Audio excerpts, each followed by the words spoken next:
ভারতবর্ষের হিন্দুরা, এরা শিরিকবাদী, এরা শিরকের ধর্ম পালনকারী। তো আল্লাহ রাব্বুল আলামিনের নির্দেশনা অনুযায়ী শিরিকবাদীরা হচ্ছে, শিরকের ধর্ম পালনকারীরা হচ্ছে আমাদের জঘন্য দুশ্মনের দ্বিতীয় তালিকায়। এই একটা বিষয় কোরআন থেকে যদি মানব জাতি জানতো, বিশেষ করে মুসলমান জাতি যদি কোরআন থেকে এই একটা আয়াতের জ্ঞান অর্জন করত, যে মুশরিকরা হচ্ছে আমাদের সবচেয়ে জঘন্য দুশ্মনদের তালিকায় দ্বিতীয় স্তরে, ইহুদিদের পরেই তাদের স্থান। ভারত থেকে হিন্দুরা আমাদের জি বাংলাদেশের মুসলমানদের ব্যাপারে কি বলা বলি করছে, তাদের ভাষায় কিন্তু বিদ্বেষ এবং শত্রুতা ঝরে পড়ছে। আল্লাহ বলেন তাদের মুখ থেকেই বিদ্বেষ প্রকাশ পায়, কিন্তু তাদের অন্তরে তারা যা গোপন করে রাখে সেটা মুখের ভাষাগুলোর থেকে আরো গুরুতর। আল্লাহ রাব্বুল আলামিন কোরআনে পৃষ্ঠায় পৃষ্ঠায় আমাদেরকে সতর্ক করেছেন, আয়াতে আয়াতে সূরায় সূরায় সতর্ক করেছেন। যেমন দেখেন এক আয়াতে আল্লাহ বলেন, সম্ভবত সূরা আলে ইমরান, আল্লাহ রাব্বুল আলামিন বলেন, ইয়া আইয়ুহাল্লাযীনা আমানু, হে ঈমানদারগণ, লা তাত্তাখিযুল ইয়াহুদা ওয়ান নাসারা আউলিয়া বা'দুহুম আউলিয়াউ বা'দ, তোমরা ইহুদি আর খ্রিস্টানদেরকে বন্ধু বানায়ো না, তারা পরস্পরের বন্ধু, তোমাদের শত্রু। এখানে ইহুদি আর খ্রিস্টান আমাদের বন্ধু নয়, শত্রু। এটা আল্লাহর কোরআন থেকে আমরা জানি। এতক্ষণের আলোচনায় প্রিয় ভাই আরেফ বিল্লাহ ভাই, তারপরে আদনান সামির ভাই, ইশতিয়াক ভাই, তারপরে বিশেষ করে এনাম ভাই, আপনাদের মাধ্যমে যতটুকু আলোচনা শুনলাম, আমার মনে হচ্ছে যে এখানে ক্রাইসিস বা সমস্যাগুলো যা রয়েছে সবগুলো মোটামুটি আলোচনায় চলে এসেছে, এবং এই সমস্যাগুলো আমাদের সমাজে বর্তমানে ব্যাপক আলোচিত এবং আমরা অনেকে প্রমাণ সহ জানি। সে হিসেবে আমি মনে করি যে সমস্যাগুলো কি কি রয়েছে সেটা আর আলোচনার অপেক্ষা রাখে না। যেহেতু প্রিয় ভাই দায়িত্ব দিয়েছেন, সমাধান কি কি রয়েছে সেগুলো আমরা আলোচনা করতে পারি। সমস্যার কারণ জানলে সমাধান সহজ, কিন্তু কারণটা উজ্জ্ব থাকলে সমাধান কঠিন। সেই হিসেবে আমরা আগে সমস্যার কারণটা উল্লেখ করার চেষ্টা করি। আল্লাহ সুবহানাহু ওয়া তাআলা পবিত্র কোরআনে পরিষ্কার আয়াতে বলেছেন, লা তাজিদান্না আশাদ্দান নাসি আদাওয়াতান লিল্লাযীনা আমানু আল ইয়াহুদ ওয়াল্লাযীনা আশরাকু। আল্লাহ বলেন যে অবশ্যই তুমি পাবে মুসলিম জাতির বিরুদ্ধে দুশমনের ক্ষেত্রে, মুমিনদের বিরুদ্ধে শত্রুতামের ক্ষেত্রে অবশ্যই তুমি পাবে কঠোর অবস্থানে ইহুদিদেরকে এবং মুশরিকদেরকে। তো আল্লাহ রাব্বুল আলামিন প্রায় ১৫০০ বছর আগে আমাদেরকে কোরআনে সতর্ক করেছেন যে ইমানদাররা জেনে রাখো, মুমিনদের বিরুদ্ধে কঠোর দুশমনের ক্ষেত্রে পৃথিবীতে তোমরা যাদেরকে সবচাইতে সবার আগে পাইবা, সবচাইতে জঘন্য পাইবা, এদের মধ্য থেকে প্রথম সম্প্রদায়টা হচ্ছে জঘন্য দুশমন ইহুদিরা, আর এর পরের কাতারে রয়েছে মুশরিক সম্প্রদায়, যারা শিরকে লিপ্ত থাকে, শিরকের ধর্ম পালন করে। তো মুসলমানদের বিরুদ্ধে বিশ্বময় দুশমনের ক্ষেত্রে সবচাইতে জঘন্য ভূমিকায় আল্লাহর বর্ণনায় রয়েছে ইহুদিরা, আর এর পরের স্থানে রয়েছে কিন্তু মুশরিক সম্প্রদায়, শিরকের ধর্ম যারা পালন করে। তো সেই দৃষ্টিকোণ থেকে আমাদের প্রতিবেশী হিন্দুরা, ভারতবর্ষের হিন্দুরা, এরা শিরিকবাদী, এরা শিরকের ধর্ম পালনকারী।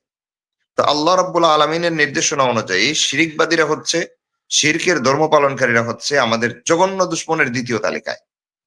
এই একটা বিষয় কোরআন থেকে যদি মানব জাতি জানতো, বিশেষ করে মুসলমান জাতি যদি কোরআন থেকে এই একটা আয়াতের জ্ঞান অর্জন করত, যে মুশরিকরা হচ্ছে আমাদের সবচেয়ে জঘন্য দুশ্মনদের তালিকায় দ্বিতীয় স্তরে, ইহুদিদের পরেই তাদের স্থান, তাহলে আমার মনে হয় যে দুনিয়ার কোন মুসলমান কোন মুশরিকের সাথে সুসম্পর্ক করার চেষ্টা করতো না, তাদেরকে আপন ভাবতো না, তাদেরকে বন্ধু ভাবতো না, যেহেতু আল্লাহ দুশ্মন বলেছেন। কিন্তু এই সমস্যাগুলোর সূত্রপাত হচ্ছে এই কারণ থেকে। কারণ হচ্ছে মুসলমান জাতি নিজেদের ধর্মগ্রন্থ সম্পর্কে উদাস।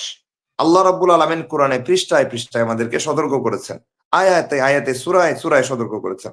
যেমন দেখেন এক আয়াতে আল্লাহ বলেন, সম্ভবত সূরা আলে ইমরান, আল্লাহ রাব্বুল আলামিন বলেন, ইয়া আইয়ুহাল্লাযীনা আমানু, হে ঈমানদারগণ, লা তাত্তাখিযুল ইয়াহুদা ওয়ান নাসারা আউলিয়া বা'দুহুম আউলিয়াউ বা'দ, তোমরা ইহুদি আর খ্রিস্টানদেরকে বন্ধু বানায়ো না, তারা পরস্পরের বন্ধু, তোমাদের শত্রু। এখানে ইহুদি আর খ্রিস্টান আমাদের বন্ধু নয়, শত্রু। এটা আল্লাহর কোরআন থেকে আমরা জানতে পারলাম। দ্বিতীয় পর্যায়ে একটু আগে যে আয়াত আলোচনা করলাম, এখানে মুশরিকরা আমাদের জঘন্য দুশমন, এটা আমরা জানতে পারলাম। তাহলে কোরআন কিন্তু ১৫০০ বছর আগে আমাদেরকে সাবধান করেছে যে এরা তোমাদের বিজাতি, এরা তোমাদের শত্রু, বন্ধু না। তো এই শত্রু এবং বন্ধু চিনার ক্ষেত্রে আমাদের অজ্ঞতাটা আমাদেরকে ক্রাইসিসে ফেলে, সমস্যায় ফেলে দেয়।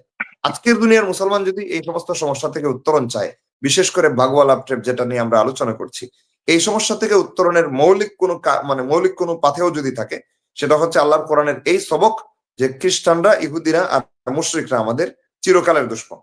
এইটুকু কথা যদি মাথায় থাকে, আমার মনে হয় না কোন মুসলিম বোন জেনে শুনে দুশ্মনের ফাঁদে পা দিবে। যাকে আল্লাহ দুশ্মন বলেছেন, আমি তাকে আপন বানাইতে গেলেই তো সে আমাকে ফাঁদে ফেলার সুযোগ পায়।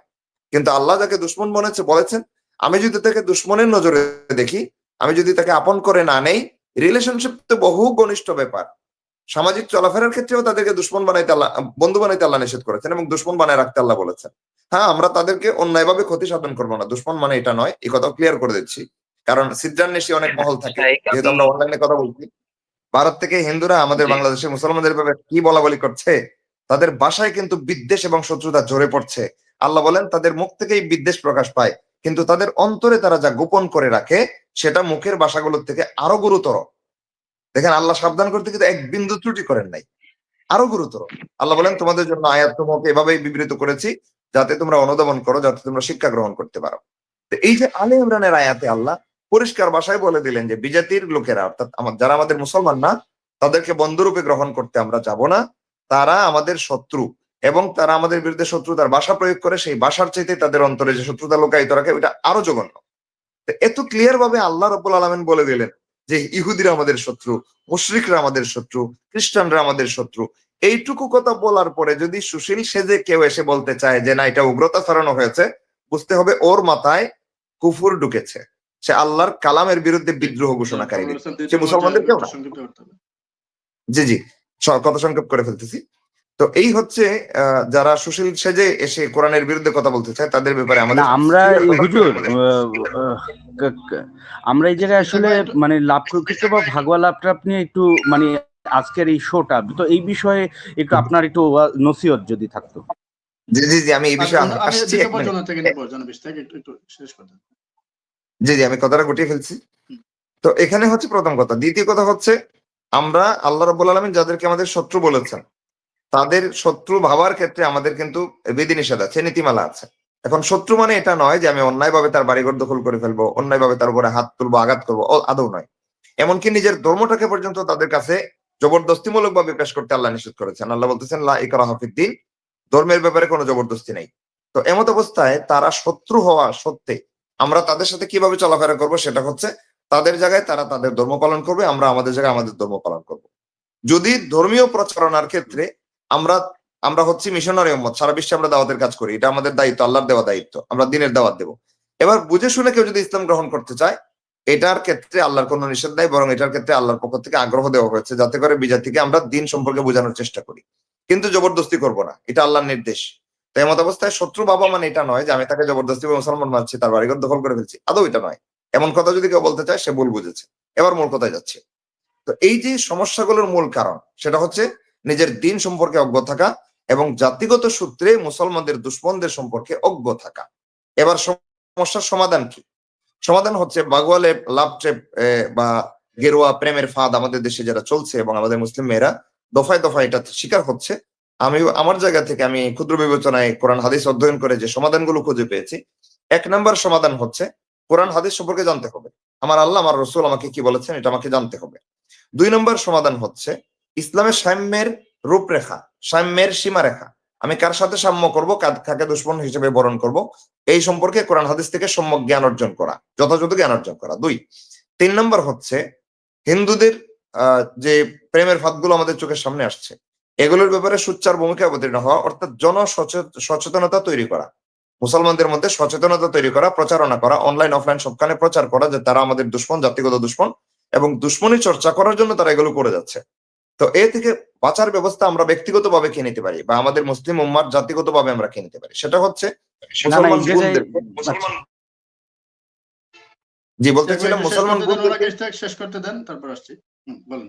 জি, তো আমাদের জি জি 2 মিনিট আমি চেয়ে নিচ্ছি। আমাদের মুসলিম বোনদের মধ্যে জনসচেতনতা তৈরি করার পাশাপাশি এই কথার দীক্ষা দিতে হবে যে আমি মুসলিম, আমার উপরে পর্দা ফরজ। পর্দা কি? পর্দা হচ্ছে কোন মুসলিম মেয়ে নিজের শরীরের কোন ধরনের সৌন্দর্য পরপুরুষের সামনে প্রকাশ করবে না, এটা হারাম। তো এটা আল্লাহ রাব্বুল আলামিন সরাসরি বিধান নাজিল করেছেন কোরআনে। পুরুষ এবং নারী উভয়ের পর্দা আছে। পুরুষের পর্দা হচ্ছে বেগানা নারীকে দেখতে যাবে না, চোখের হেফাজত করবে, লজ্জাস্থানের হেফাজত করবে। নারীদেরও পর্দা হচ্ছে বেগানা পুরুষ থেকে নিজের চোখের হেফাজত করবে, লজ্জাস্থানের হেফাজত করবে, নিজের সৌন্দর্যের হেফাজত করবে। এমত অবস্থায় আমাদের চূড়ান্ত সমাধান হচ্ছে আমাদের মুসলিম বোনদেরকে নিজের দ্বীনের বিধান পর্দা সম্পর্কে উৎসাহিত করা এবং পর্দা সম্পর্কে তার জ্ঞান অর্জন করার পথে তাকে আহ্বান করা। কোরআন হাদিস থেকে যদি পর্দার জ্ঞান অর্জন করা যায়, সেখানে আমরা দেখি যে রাসূলুল্লাহ সাল্লাল্লাহু আলাইহি ওয়াসাল্লাম জেনাকে 6 প্রকার বলেছেন। জেনা 6 প্রকার। সহিহ হাদিস, রাসূল বলেন জেনা 6 প্রকার। প্রথম প্রকার জেনা মুখের জেনা, মুখ দিয়া বেগানার সাথে কথা বলে এটা মুখের জেনা হয়। দ্বিতীয় প্রকারের জেনা চোখের জেনা, চোখ দিয়া বেগানাকে দেখলে চোখের জেনা হয়। তৃতীয় প্রকারের জেনা রাসূল বলেন কানের জেনা, অর্থাৎ কান দিয়া বেগানা লোকের কথা শুনলে, পুরুষ বা নারী যে কেউ যে কোনো বেগানার কথা কান দিয়া শুনলে এটা কানের জেনা হয়। 3 নাম্বার। 4 নাম্বার হচ্ছে হাতের জেনা, বেগানাকে হাত দিয়ে ধরতে গেলে এটা হাতের জেনা হয়। আর 5 নম্বর হচ্ছে পায়ের জেনা, বেগানার দিকে হেঁটে গেলে বা গমন করলে পায়ের জেনা হয়। 6 নাম্বার হচ্ছে চরম পর্যায়ের জেনা, যেটা লজ্জাস্থানের জেনা, এটা হচ্ছে 6 নাম্বার। তো হাদিস থেকে আমরা দেখতে পাই জেনা 6 প্রকার।